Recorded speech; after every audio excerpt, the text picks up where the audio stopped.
So, welcome to an unboxing video. This time it's a Samsung's new 32-inch curved monitor. I ordered it from Amazon 2 days ago, and this is how the packaging is. As you can see, it's not even stuck, and the whole box is actually open when it arrived. But good thing is it actually came in a packaging from Amazon's box than showing the actual Samsung monitor box. So let's cut it open. The box is already tearing up. So I guess all Amazon did was put the monitor in another box that is from Amazon. And this is the gaming monitor. Let's throw this big box aside. And there it is. It's a curved CJG5 gaming monitor. It's 32-inch. And here are the specs that you can see. It's QHD 144 Hz refresh rate, curved screen, and there is a gaming mode. And it is compatible with Samsung DeX and also compatible with Windows 10. But I will be using this with Mac to confirm and see how it works with MacBook. And let's see what else is here. It just shows it's 3280 centimeters glass, and then it says 31.5 diagonal CJG5. And the box looks so plain compared to the other boxes that Samsung has, because there's literally nothing on the box. There's no actual photo of the gaming monitor itself, but it's just a photo, or kind of like a stock photo of the bottom base for the monitor. So let's cut this open and then see how the monitor is. Okay.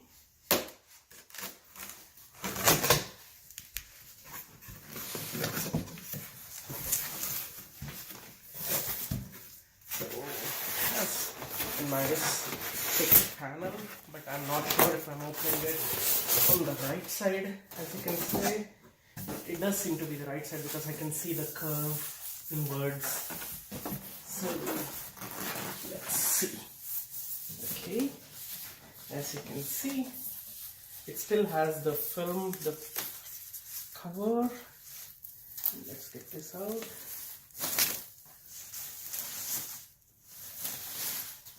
And it seems to be thick, not really thin.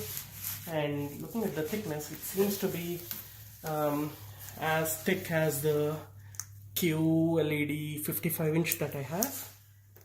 And you can see how it bulges in the center due to the curve. And the ports that are there. There are two HDMI, one display port in, and one headphone port, and then there is a DC 19-volt port. And I guess these are all the fans. There are two fans at top for exhaust. And let's see what else is there at bottom.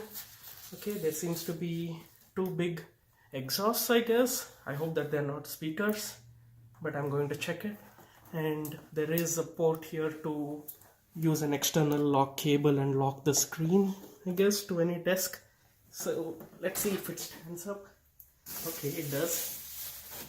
And let's see what else is there. So that is that. And there is a box. It says accessory kit in English and in Chinese, as you can see. And let's open this. So in the accessory kit, we do have a power brick. It says it's 59 watts. It looks like the... Okay, so that is it. And they did provide me with a HDMI cable, which says premium high speed. And it says HEC as well. and there is no other information on this cable. And I guess these are all again the booklets about the warranty, quick setup guide. We do have a black panel. Let's see what this black panel is for.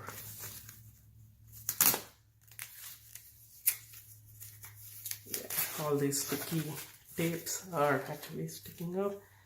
So it says it's a whole cover.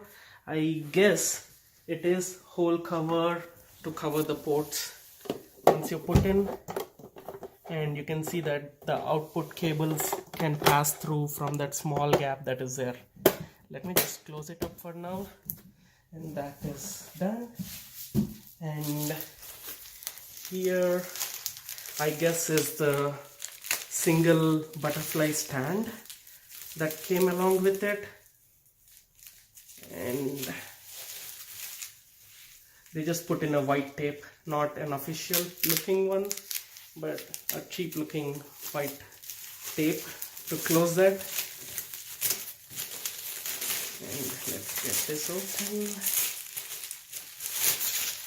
And there is another plastic cover. I thought they're done with the plastic covers, but no. So this is the butterfly stand, and I guess then this will be the extender for the stand. So let's open this one up as well.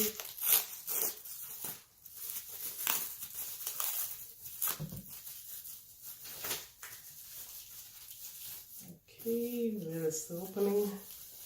Okay, I guess it's here. And another plastic cover.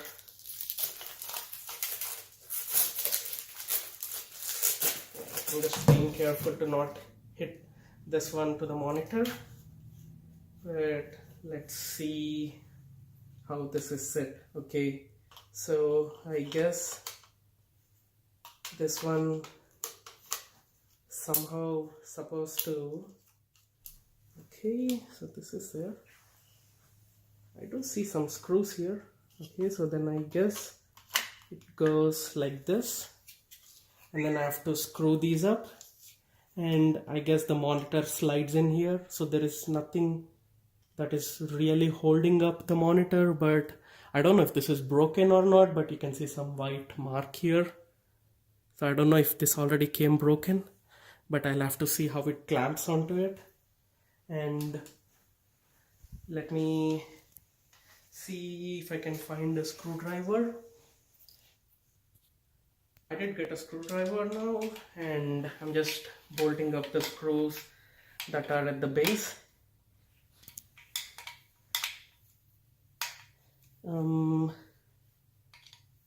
For some reason one screw went in good, but the second screw I guess is cross.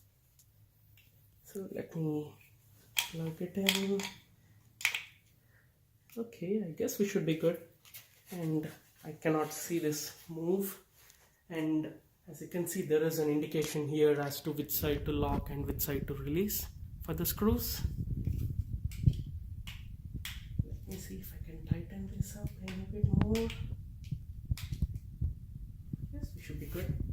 And let's try and plug this up now. So again, there is a plastic cover here at the base, so let's take it out. Okay, I guess it should be more than one tape. And I guess this goes in the back. As you can see, that's how the shape is. The small one is towards the user, and I guess let's see.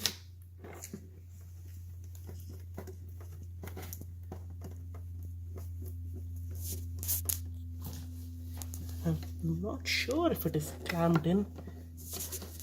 Okay, yeah, now it is now clamped in, and yeah, it does not move. So once it's set up, this is the look of it. And let me get my MacBook and hook it up, and then we'll see how the display is.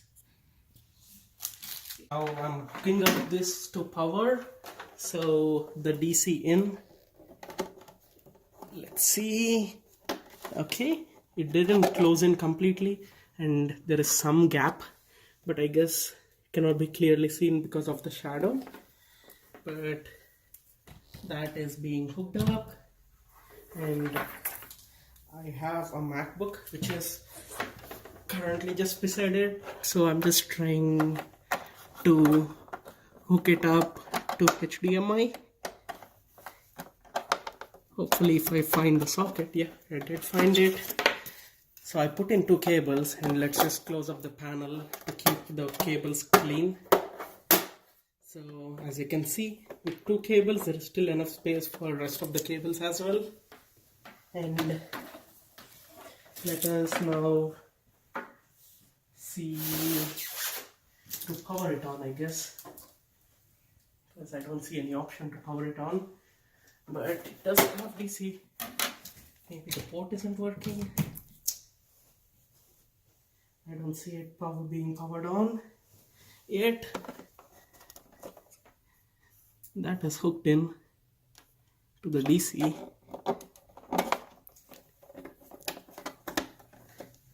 Yeah, that is hooked in, and there is no power yet. Let me just try a different plug. I guess I'll have to move the entire table for it. As the plug is, the cable is too small.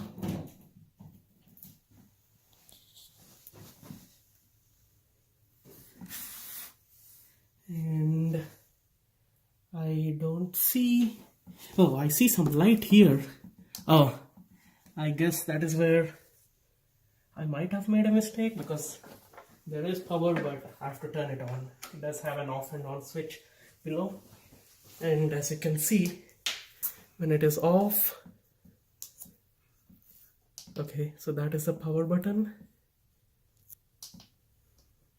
Oh, so that is not a button, but it's like a joystick, and you can see pushing it towards us, it switches between HDMI 1 to display port.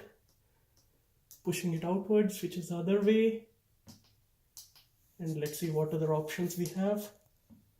I press and hold, it powers off, and then there is this blue light that is glowing, indicating that it is off. And I turn it on, the blue light stops, and there, it's on. So let's switch to HDMI 1 and then plug it to the MacBook. I'm using the hyperdrive. So let us see how well the resolution syncs.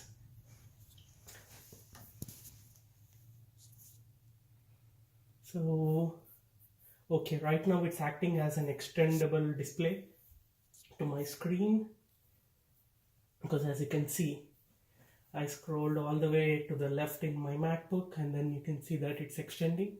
So it's working as an extendable screen. So yes, it is working fine, but let's check the display resolution. So as you can see, the display resolution for my Mac is 2880 by 1800, and for this CJG5X, the resolution is 31.5. I mean, the screen is 31.5 inch, and the resolution is 2560 by 1440.